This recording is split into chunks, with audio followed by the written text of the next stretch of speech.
Hello students जैसा कि अब जानते हैं कि हम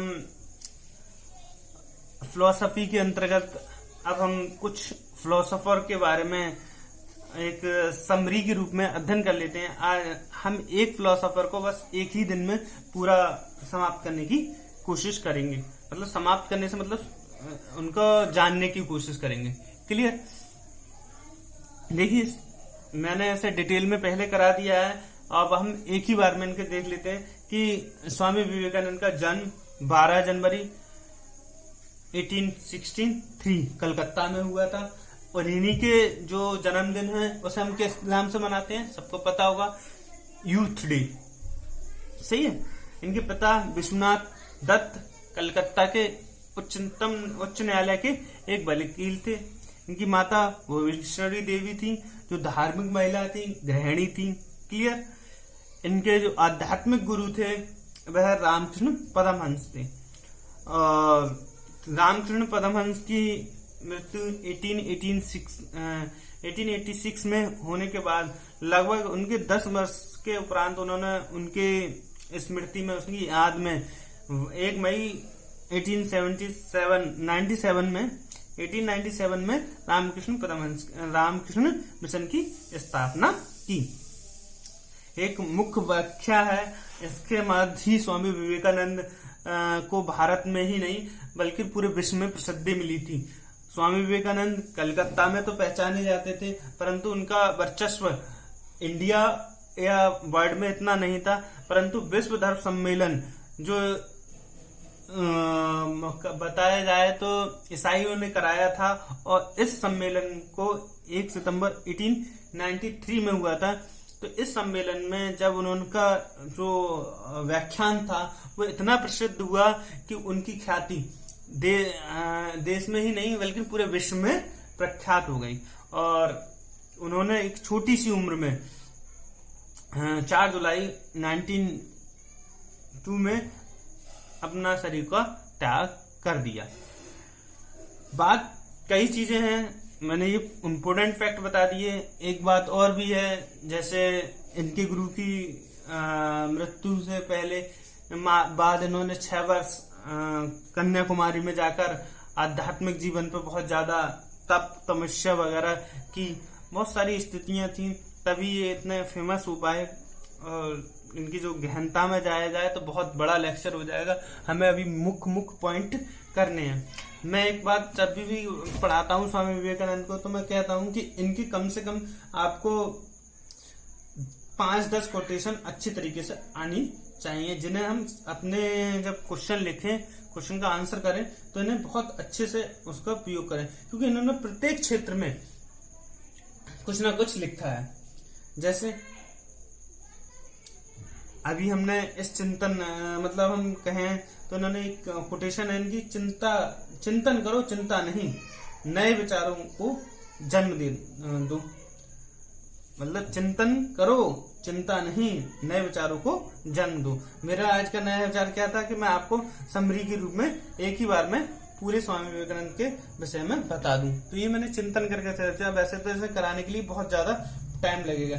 और भी बहुत सारे कोटेशन है। एक ही कोटेशन सब लोगों को याद रहता है, उठो जागो और तब तक नहीं रुको जब तक तुम्हें अपने लक्ष्य की प्राप्ति ना हो जाए। मैं और भी बता दूं कि जैसे अभी हमारा एग्जाम टाइम आने वाला है, तो हम एक सबसे बेहतरीन उनका कोटेशन है कि जितना कठिन संघर्ष होगा जीत उतनी ही शानदार होगी।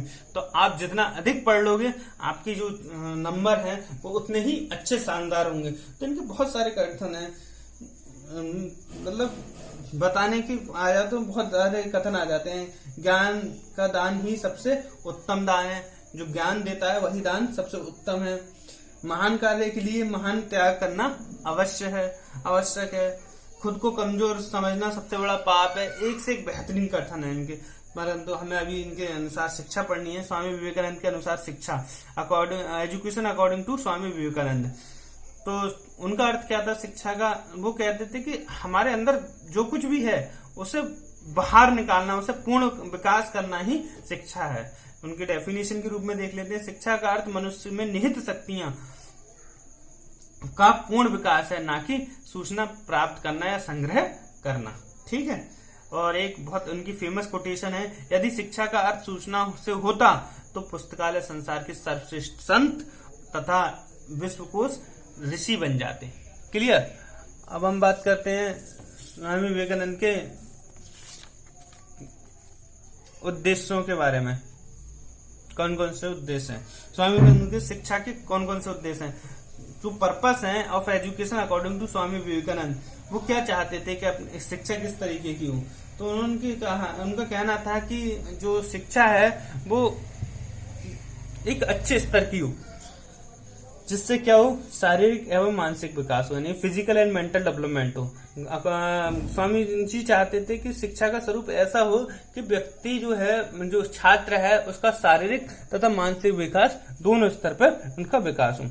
धार्मिक विकास, चूंकि गांधी जी, वो स्वामी जी जो थे आइडियलिज्म से प्रभावित थे, उनका जो आध्यात्मिक जीवन था, उनकी जो आध्यात्मिकता थी, उन्हें एक कहां से कहां पहुंचा दिया। तो वो कहते थे कि धर्म के बिना, धर्म कहा जाए व्यक्तित्व का निर्माण, अभी सॉरी याद नहीं आ रहा है, धर्म जो है, धर्म व्यक्तित्व का आधार धर्म है। आपका धर्म जितना अच्छा होगा, आप उसको धर्म से मतलब धारण करने से, केवल ये नहीं है कि हमने सनातन, मतलब हम कहें तो हिंदू धर्म, मुस्लिम धर्म, उन्हें धार्मिक विकास के बारे में कहा कि आप जो भी धर्म से रिलेटिव हैं उसका विकास करें, उसकी संकीर्ण सोच पर ना जाएं। संकीर्ण सोच हमारे मन में है, दूसरे लोग पहुंचाते हैं। धर्म कोई भी बुरा नहीं है, उन्होंने ये तक कहा था कि धर्म कोई भी बुरा नहीं है। उनके जो पैगंबर हैं, उनके मतलब जो कहा जाए सूत्रधार, जैसे मतलब जो उनके एजेंट बने फिरते हैं कि हम भगवान के दर्शन करा देंगे, हम भगवान हैं, वो ही बुरे हैं, मगर धर्म सब कुछ, सब अच्छे हैं। ठीक है। विभिन्नता में एकता की खोज, वो कहते थे कि जैसे अभी धर्म की बात आ रही, तो वो कहते थे सभी धर्म में एक ही है, एक परम ईश्वर है, तो वो विभिन्नता में एकता की खोज करते रहते थे। कैरेक्टर बिल्डिंग, चरित्र निर्माण पर सबसे अधिक बल दिया है स्वामी विवेकानंद ने, कि उनका मतलब ये था कि कैरेक्टर ही सब कुछ है। और राष्ट्रीयता का विकास, यानी डेवलपमेंट ऑफ नेशनलिटी, सबसे इम्पोर्टेंट उन्होंने बताया, जिस देश में रहते हैं उस देश का हमें कुछ ना कुछ अच्छा काम करना चाहिए। शिक्षा के उद्देश्य में उन्होंने कहा व्यावसायिक क्षमता का भी विकास करना चाहिए, कि बच्चों को केवल आध्यात्मिक एवं ऐसी शिक्षा न दी जाए जिससे हमारी जो आर्थिक पहिया है वो रुक जाए। तो व्यावसायिक क्षमता का विकास करने पर भी बल दिया है। विश्व बंधुत्व की भावना का विकास, development of sense of world brotherhood, कहने का मतलब है कि उन्होंने पूरे संसार को एक ही परिवार माना है, वसुदेव कुटुंबकम के आधार पर सबके एक दूसरे की भावनाओं का विकास करना और एक दूसरे को मतलब बचाने की कोशिश की। Thank you very much.